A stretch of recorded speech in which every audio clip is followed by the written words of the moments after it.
Shalom dan selamat pagi saudara-saudara seiman dalam Yesus Kristus yang saya kasihi dimanapun berada. Refleksi firman Tuhan pagi ini dari kitab Perjanjian Baru, Injil Matius pasal 14 ayat 22 sampai dengan ayat yang ke-33. Dengan tema Tuhan merasakan pergumulan kita.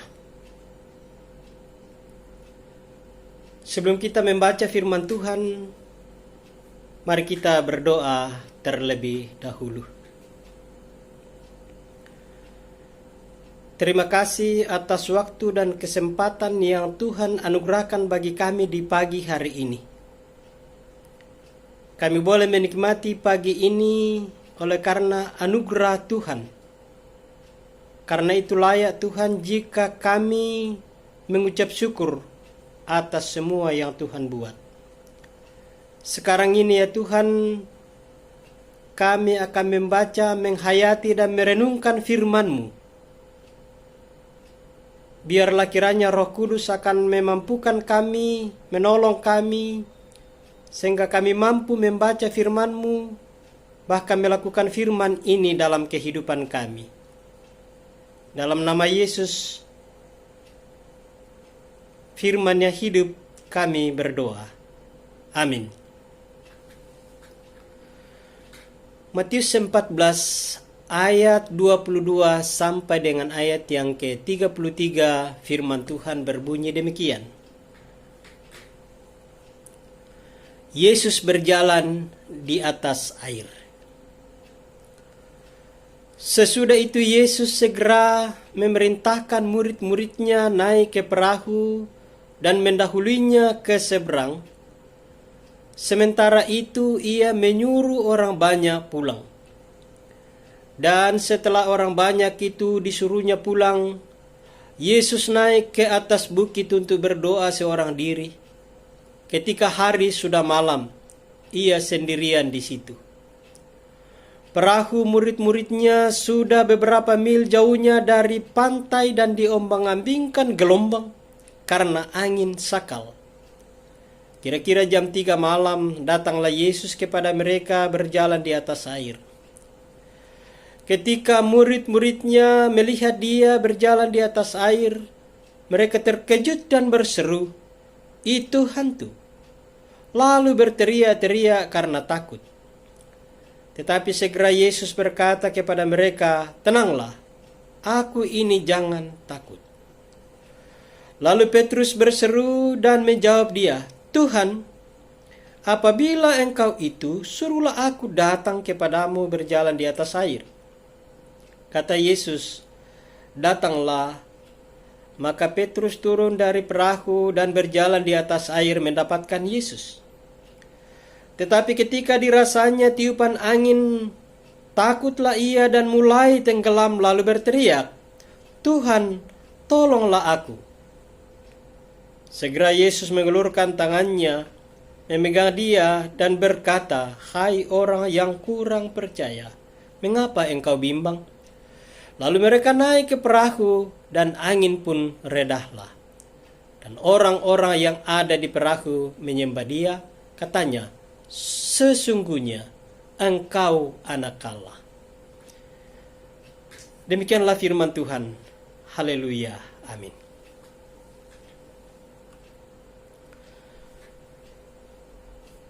Saudara-saudara, menjalani hidup ini tidak semudah yang kita bayangkan. Kadang kita berjalan di tempat yang rata, tanpa aral dan rintangan. Tetapi ada waktu kita berjalan di jalan yang terjal dan berliku-liku. Ada saatnya hati kita merasa tenang, jauh dari ketakutan dan kegentaran. Hidup diwarnai dengan canda dan tawa, Tapi ada waktu di mana kita merasakan kegelisahan. Hidup diliputi ketakutan dan kegentaran. Hati terasa galau, pikiran jadi sumpek. Dan kita merasa bahwa hidup ini sia-sia.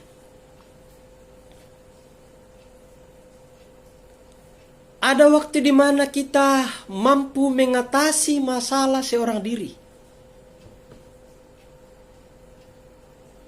Namun ada waktu di mana masalah itu terasa berat.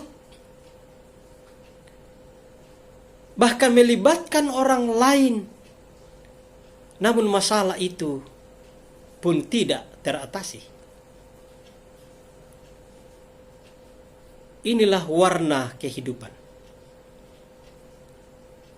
Dan setiap orang tidak dapat menghindar daripadanya. Sekalipun demikian, sebagai anak-anak Tuhan,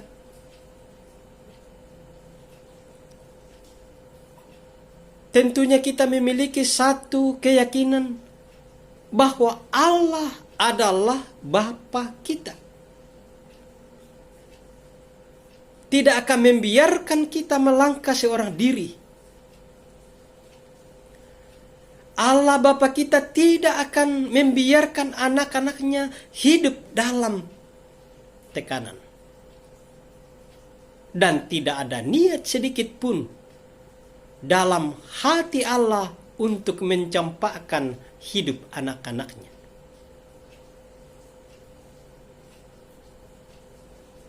Di dalam Yeremia pasal 29 ayat 11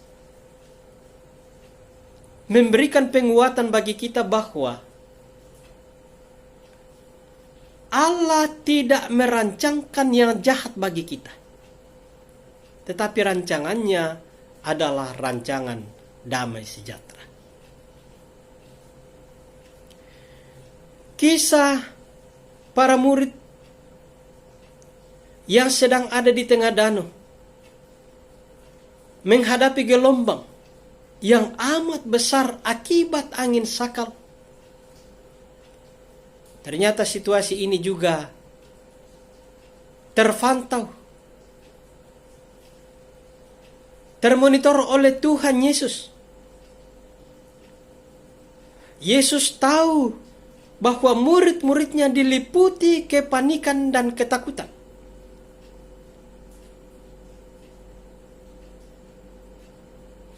Yesus tahu kebutuhan utama para murid di tengah-tengah keadaan yang menakutkan itu. Gelapnya malam tidak menghalangi pandangan matanya untuk menyaksikan bagaimana para murid menggerakkan seluruh tenaga dan kepandaiannya mereka untuk mengatasi masalah itu. Namun mereka tidak mampu.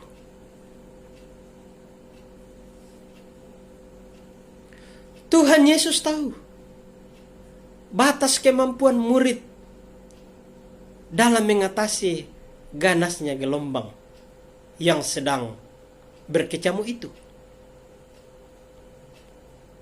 Tuhan Yesus tidak tinggal diam. Ia pun bangkit dari tempatnya. Ia mengatasi kemustahilan dan datang menjumpai murid-muridnya dengan berjalan di atas air.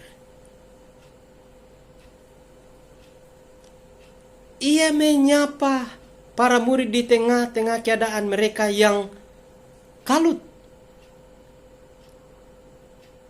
Suaranya begitu lembut, terdengar di tengah-tengah badai. Tenanglah, aku ini, jangan takut. Tuhan Yesus bukanlah sosok yang menakutkan. Ia datang memberikan kesejukan, sehingga dengan kehadirannya keadaan yang kacau menjadi tenang sekali. Petrus menyaksikan peristiwa itu dan imannya bangkit, sehingga ia pun dapat mengatasi kemustahilan, sama seperti Tuhan Yesus berjalan di atas air. Maka ia pun melakukan hal yang sama. Karena iman, ia pun berjalan di atas air. Namun, ketika perhatiannya tidak lagi tertuju kepada Yesus, maka ia kembali terperangkap dalam persoalan yang semula. Ia merasakan begitu kencangnya tiupan angin dan betapa hebatnya gelombang yang ditimbulkannya, maka ia pun diliputi rasa ketakutan. Imannya menjadi goyah. Dan akibatnya ia pun mulai tenggelam. Ayat 30. Tidakkah hal yang sama sering menjadi warna hidup kita? Sering kita terperangkap dengan masalah yang sedang kita hadapi, yang membuat fokus perhatian kita tidak lagi pada Tuhan. Persoalan yang kita hadapi menimbulkan ketakutan dan kekhawatiran. Akibatnya iman kepada Allah yang berkuasa mengatasi setiap masalah pun menjadi runtuh. Tapi syukurlah jikalau kita masih memiliki kesadaran seperti Petrus. Tuhan, tolonglah aku. Saudara-saudaraku, sebesar dan seberat apapun pergumulan kita, semuanya diperhatikan oleh Tuhan. Tuhan tahu jika kita bergumul. Tuhan juga tahu batas kemampuan kita dalam menyelesaikan setiap pergumulan itu. Dan Tuhan tidak menginginkan kita kecewa dalam menjalani hidup ini. Karena itu saudara dan saya adalah anak-anaknya. Itulah sebabnya Tuhan bertindak untuk mengatasi semua masalah yang tidak mampu kita atasi. Suaranya begitu lembut memanggil, tenanglah, aku ini. Jangan takut. Demikianlah kiranya refleksi firman Tuhan di pagi hari ini. Kiranya akan meneguhkan dan menguatkan kita dalam menjalani hari-hari karunia Tuhan ini. Tuhan Yesus memberkati kita semua. Amin.